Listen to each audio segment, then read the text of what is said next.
Bonjour à tous et à toutes, c'est Feldup. C'est assez rare que dans Findings, je m'intéresse à des sujets véritablement très graves. Alors ok, parfois il m'arrive de parler de choses totalement vraies, mais généralement c'est des choses qui ne sont pas d'actualité et souvent des mystères qui ne seront jamais résolus. Je vous le dis tout de suite, cette vidéo a été très dure à écrire. Non pas parce que c'était difficile de trouver des informations, Finalement il y avait très peu de sources, mis à part des posts réalisés par plusieurs personnes, des témoignages. Ça a été dur psychologiquement. Aujourd'hui on va parler d'une chose illégale qui se passe dans énormément de pays, parler des camps de conversion pour homosexuels. Alors avant de commencer, je pense que vous devez déjà vous demander si en France ça existe. Alors j'en parlerai rapidement à la fin, mais dites-vous que oui, sauf qu'en France, c'est pas illégal.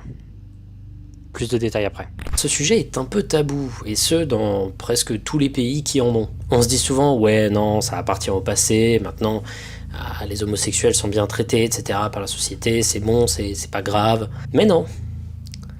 Non, c'est toujours le cas, ça se passe toujours, et la question d'aujourd'hui, ça va être comment ça se passe, et est-ce qu'on peut agir? On va parler aujourd'hui d'un thread qui a été réalisé par l'utilisateur Disposable Expendable sur le subreddit RBI.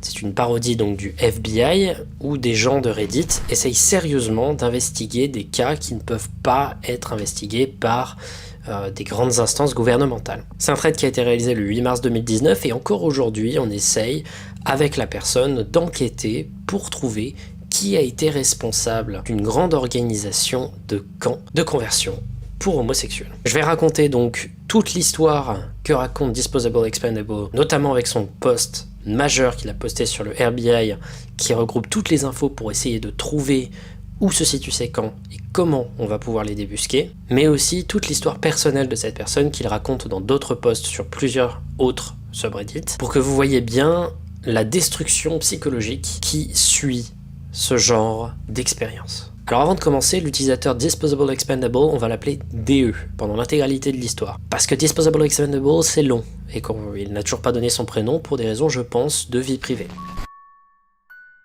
L'histoire vient de ses souvenirs, et même s'ils sont plutôt clairs, dus à la mémoire traumatique qui soit efface tes souvenirs, soit en fait des souvenirs extrêmement clairs, eh bien il raconte que certains détails restent encore un peu flous. Donc malgré la longueur astronomique de son post, il y a des détails dont il ne pourra pas se souvenir.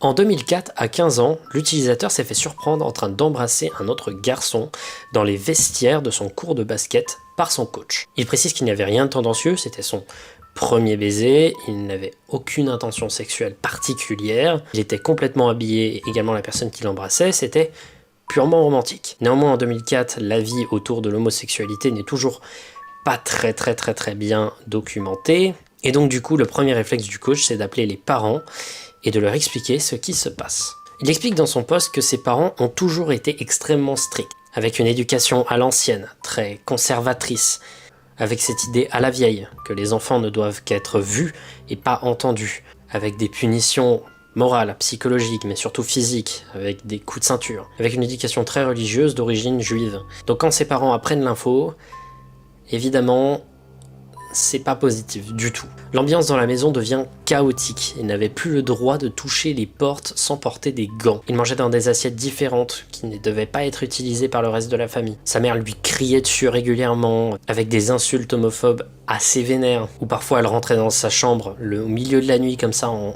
pleurant, en disant que son fils allait mourir du sida et qu'il allait contaminer la famille avec une maladie qu'il ne possédait même pas. C'est dans ce climat atroce que DE vit.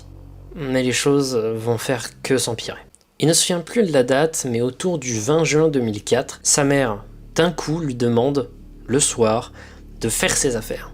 Elle lui explique que le lendemain, ils partiront. Elle ne lui explique pas où, mais il doit partir, il doit faire ses affaires, il doit mettre des vêtements, etc., etc.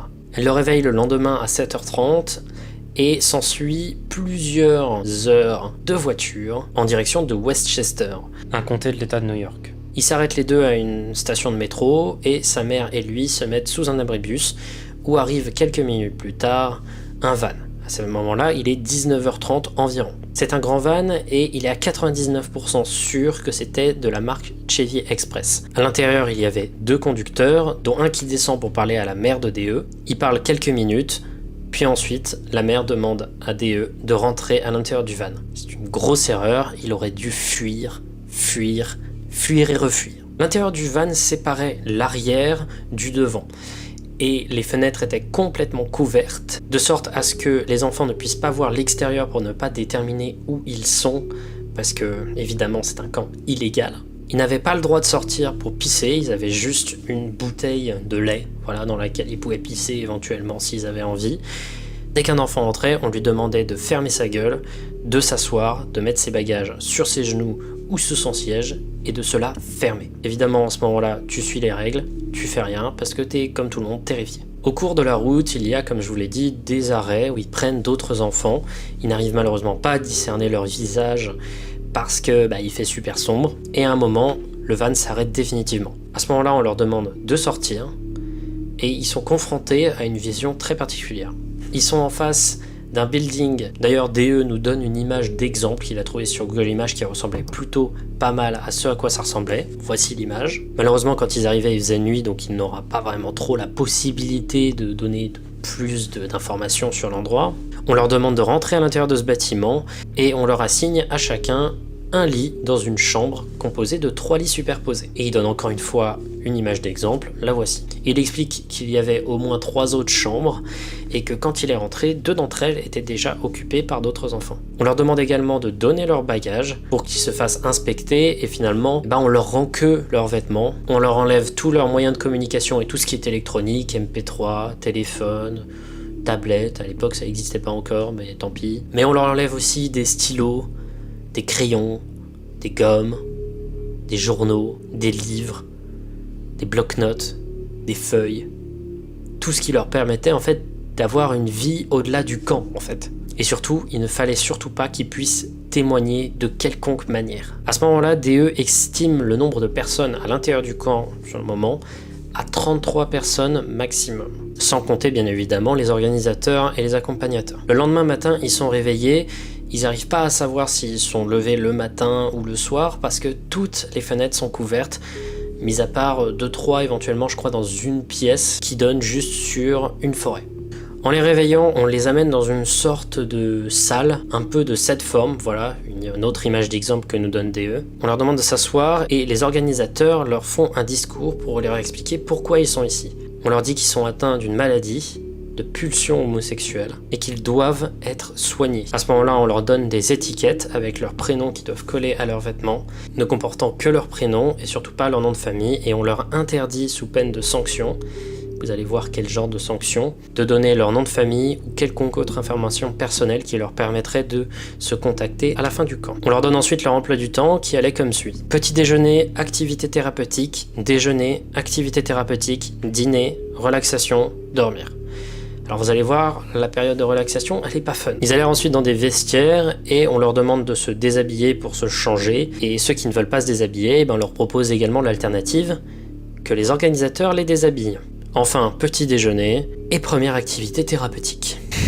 J'imagine que c'est ça qui vous fait tiquer. Qu'est-ce que ça va être les activités thérapeutiques ? Je vous le dis tout de suite, c'est la pire partie. L'introduction aux activités thérapeutiques était un discours pseudo-scientifique sur le pouvoir des émotions, voilà, et selon lequel le sida était une réaction naturelle du corps à la dégénérescence que serait l'homosexualité. Je vous promets que c'est très dur de dire ces phrases.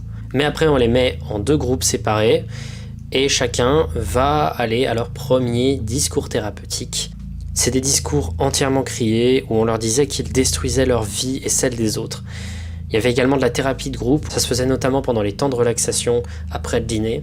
On les asseyait dans un cercle de chaises et chacun devait à son tour confesser des pulsions homosexuelles qu'il possédait encore. S'il le faisait pas, ils étaient punis et s'il le faisait, tout le monde devait l'insulter, notamment aussi les enfants. Ce qui a mené à énormément de traumas psychologiques et de problèmes de groupe. C'est l'enfer. C'est une torture psychologique que DE nous explique comme étant un enfer. Mais le problème de ces thérapies de groupe, c'est que non seulement ça ne marchait pas, on ne peut pas guérir l'homosexualité, ça n'a aucun sens, c'est quelque chose que quand tu es homosexuel, tu l'es, voilà.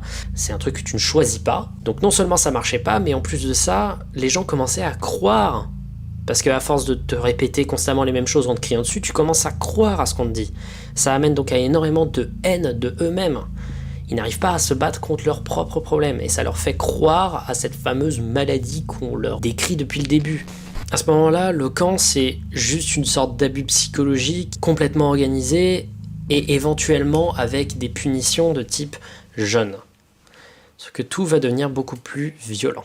À partir de 2 semaines, les jeûnes commencent à durer beaucoup plus longtemps. Il nous explique un peu plus loin dans le post que le plus long jeûne qu'il a reçu à cause d'une punition était de 9 jours, ce qui est monstrueusement grand. Mais également, il dit qu'il y a 2 personnes qui se connaissaient déjà d'un autre camp et qui essayaient donc de faire ami-ami, qui se sont fait punir donc pour avoir créé une amitié, et qui devaient jeûner pendant plus de 20 jours. Et parfois, le jeûne n'impliquait pas que la nourriture, ça impliquait aussi l'eau, tout simplement. Donc imaginez les conséquences sur le corps et les conséquences psychologiques. Mais également, les violences physiques et psychologiques extrêmes commençaient. On commençait à les attacher le matin à des chaises et à leur obliger de regarder des vidéos de comportements homosexuels allant de juste 2 hommes qui se tiennent la main à du porno ultra hardcore, mélangé dans un montage avec des imageries ultra gore, ultra violentes, ultra hardcore qui traumatiserait n'importe qui. Également, l'abus durant les thérapies commence à passer de moral à physique. On commençait à les taper, notamment durant les thérapies de groupe, lorsqu'ils se confessaient, ils étaient frappés, et lorsqu'ils ne confessaient rien, aussi, de toute façon. Également, le fait que ces thérapies de groupe arrivaient parfois pendant les heures de relaxation faisait que les gens, juste après leur dîner, devaient aller se faire frapper, etc., et avoir des châtiments physiques et psychologiques assez vénères. Ce qui fait que certains, après avoir jeûné pendant plusieurs jours, une fois qu'ils avaient mangé, ils vomissaient tout parce qu'ils se faisaient frapper. Et du coup, imagine la conséquence sur ta psychologie lorsque tu enlèves les seules sources de nutrition que tu avais. C'est catastrophique. Et au bout de 5 semaines, il y a encore une multiplication de la violence. Tout va crescendo. La violence physique devient encore plus extrême. Les discussions n'étaient plus parlées, tout était crié, plus de discussions que des ordres. À ce moment-là, presque toutes les personnes à l'intérieur du camp étaient complètement suicidaires. Et enfin, le dernier jour arrive. Le dernier jour, c'est un peu l'apogée de la violence. Et là, je vais vous dire très vite, c'est atroce. Voilà. Si déjà ici, vous avez du mal à tenir, partez. Voilà, ce qui va se passer après est affreux. Le dernier jour, on leur demande de s'asseoir dans la salle, dans la première salle qu'ils ont rencontrée, voilà. On leur explique ensuite qu'ils vont maintenant vivre les conséquences de leur homosexualité.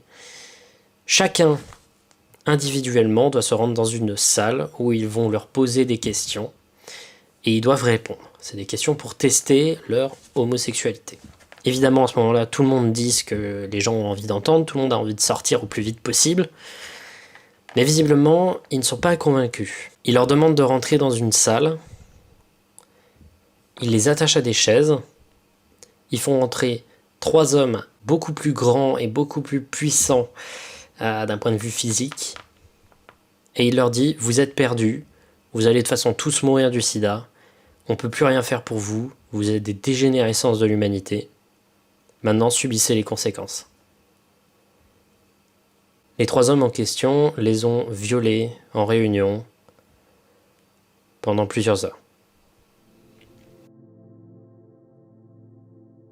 Et s'il y avait que ça? Parce qu'il n'y a pas que ça. Parce que les 3 personnes en question étaient des personnes séropositives. Ils leur ont collectivement donné le sida à tous ces enfants qui n'avaient rien demandé et qui se sont fait violer au passage. Tous allant de 12 à 18 ans. C'est complètement illégal, immoral et effrayant. En fait, c'était une sorte de camp qui cherchait à faire mourir les homosexuels en mourant en se disant qu'ils ne servaient à rien de toute façon. C'est affreux, c'est stupide.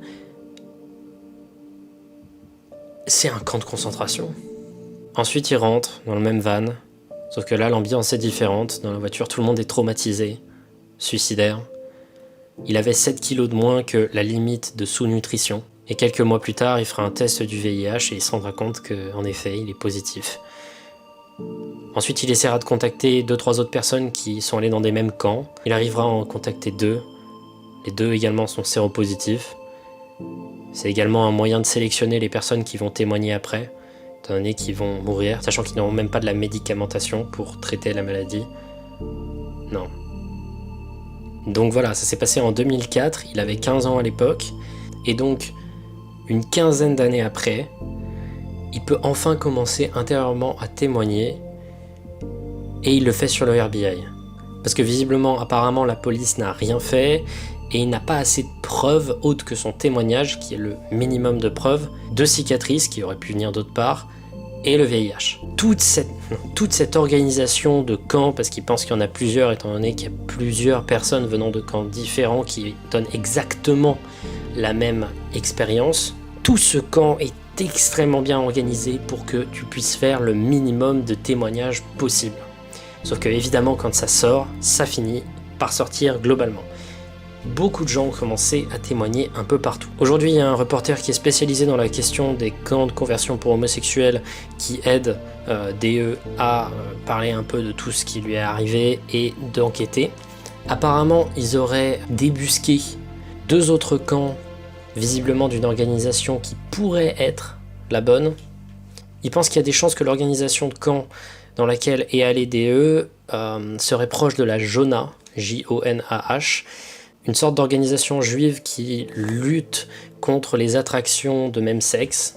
Il a également réalisé une sorte de plan, selon ses souvenirs, de ce à quoi ressemblait le bâtiment dans lequel il a vécu ces 7 semaines. Je l'ai utilisé, vous avez pu le voir pendant la vidéo plusieurs fois. À l'aide de son avocat, il a également réussi à consulter les informations bancaires de sa mère. C'était pas facile étant donné que lui et sa mère sont extrêmement en froid après qu'à 18 ans, il soit fait virer du domicile familial, étant donné qu'il avait avoué à sa mère qu'il était toujours homosexuel, que le camp n'avait pas marché et qu'il ne pouvait plus vivre en se cachant. Et donc en allant dans les informations bancaires de la mère, on a pu trouver des virements qui ont été réalisés à 2 personnes pour payer le camp. Ces 2 personnes, malheureusement, aujourd'hui sont décédées. Et il explique que c'est assez dur de trouver des gens qui peuvent témoigner autres que des gens sur Reddit, et c'est pas toujours évident de savoir si c'est vrai ou non sur Reddit, parce que les gens qui sont témoignés se sont soit suicidés, soit morts du VIH, étant donné que certains n'ont pas traité leur maladie. Aujourd'hui, il est certain d'avoir contacté 2 personnes qui sont allées dans un même camp en 2002. Il situe géographiquement l'endroit du camp proche de New York, voilà, mais après le problème c'est que comme tout le voyage a été fait dans le noir, il sait pas trop où c'est. Ça a été un enfer de réaliser cette vidéo. Je vais vous avouer que j'ai pleuré plusieurs fois pendant la réalisation, ça m'a beaucoup touché, vous le savez, c'est un truc qui me concerne un peu. J'ai pas eu la foi de vérifier si en France ça existait ça, mais honnêtement, ça m'étonnerait même pas qu'à petite échelle ça existe. Eh bien peut-être que tu n'as pas eu le courage de le faire avant d'enregistrer, mais tu as eu le courage après.